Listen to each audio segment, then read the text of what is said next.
People have been playing with small balls of stone, clay, or marble since ancient Egyptian and Roman times. Today's marbles are actually made of glass and used for industrial tasks as well as games. Glass is not only inexpensive and durable, but also quite beautiful.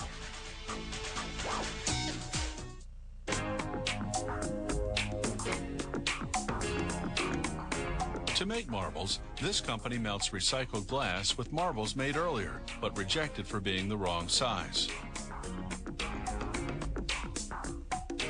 All this goes into a kiln heated to 2200 degrees Fahrenheit.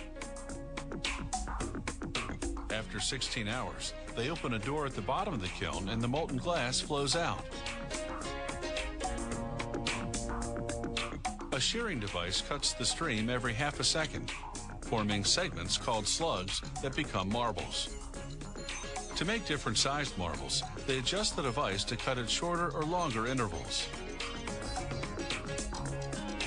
The slugs slide down chutes landing between grooves on spinning cast iron rolls.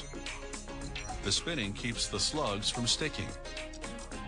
They'll need 72 hours to cool completely, but their final appearance is already set. That was determined back in the kiln, when the airflow drove the heat to melt the glass and mix the colors. These channels separate the good from the bad. Openings along the way weed out the ones that are too big or too small, and collect the ones that are just right.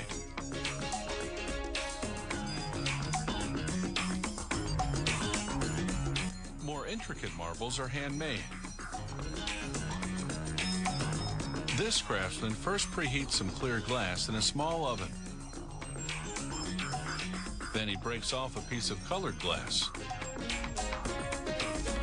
After the clear glass has melted in the furnace overnight, he gathers some on a steel rod, then picks up a chunk of preheated colored glass with it. He forms a knob and works the mass into a long string that's up to 16.5 feet long and thin as a noodle.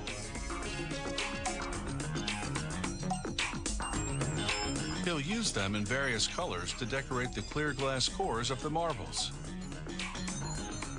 He gathers a clump of melted clear glass on the rod and shapes it with wet newspaper, which won't stick to hot glass.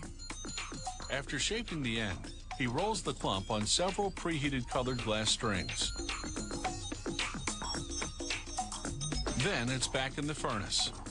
He repeats these steps up to 3 times and rolls the clump on a metal table to even out the surface between each trip to the furnace. Then he adds a layer of clear glass on top. With another tool now, he stretches the clump to about 1.5 feet long. He'll use this to make several cores.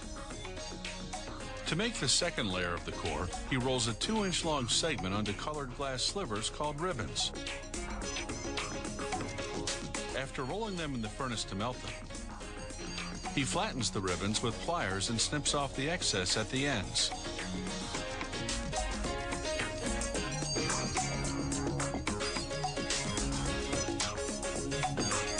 He wraps the core and the ribbons in a layer of clear glass, then hand shapes it.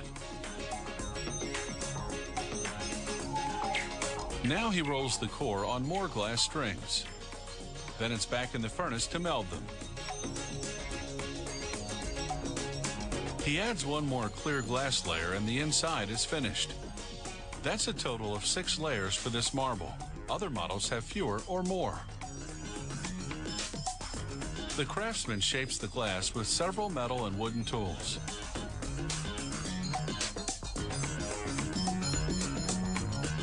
He measures the diameter with metal calipers and gradually sculpts a sphere. He'll make up to 5 marbles from this segment, ranging up to the size of a golf ball. After scoring the glass with a knife, he places it in the open end of a pipe to hold it. Then he gently taps the rod, which breaks the glass and releases the sphere.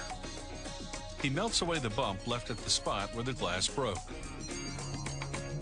Next, the marble goes into an oven at 986 degrees Fahrenheit.